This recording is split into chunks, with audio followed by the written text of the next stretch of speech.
ಅಕ್ಷಯ ತದಿಗೆ ಪ್ರತಿ ವರ್ಷವೂ ವೈಶಾಖ ಮಾಸದ ಶುಕ್ಲ ಪಕ್ಷದ 3ನೆಯ ದಿನ ತದಿಗೆ ಎಂದು ಆಚರಿಸಲಾಗುತ್ತದೆ.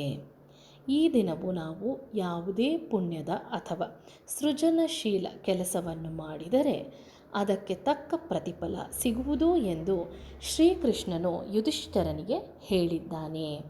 ಅಕ್ಷಯ ಎಂದರೆ ಶಾಶ್ವತವಾದದ್ದು, ಎಂದೆಂದೂ ತೀರದಂಥದ್ದು ಎಂಬ ಅರ್ಥವಿದೆ.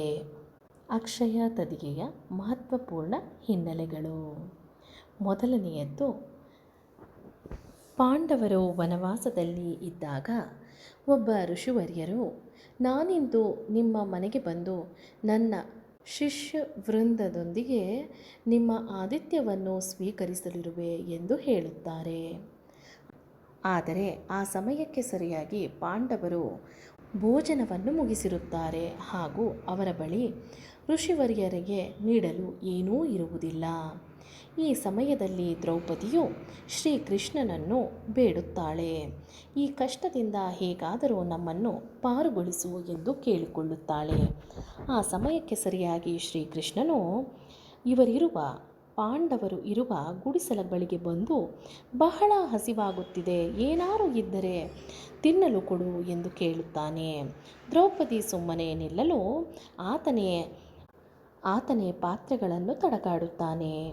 ಆ ಪಾತ್ರೆಗಳಲ್ಲಿ ಕೇವಲ 1 ಅಗಳು ಅನ್ನ ಉಳಿದಿರುತ್ತದೆ. ಅದನ್ನು ಸೇವಿಸಿ ಶ್ರೀಕೃಷ್ಣನು, ಹಬ್ಬ, ನನ್ನ ಹೊಟ್ಟೆ ತುಂಬಿತು ಎಂದು ಹೇಳುತ್ತಾನೆ. ಆ ಪಾತ್ರೆಯೇ ಅಕ್ಷಯ ಪಾತ್ರೆ. ಇನ್ನು ಈ ಪಾತ್ರೆಯಲ್ಲಿ ತೀರಲಾಗದಷ್ಟು ಅನ್ನವನ್ನು ಮತ್ತು ಬೇಕಾದಷ್ಟು ಭೋಜನ ಪದಾರ್ಥಗಳು ಉತ್ಪತ್ತಿಯಾಗುತ್ತವೆ.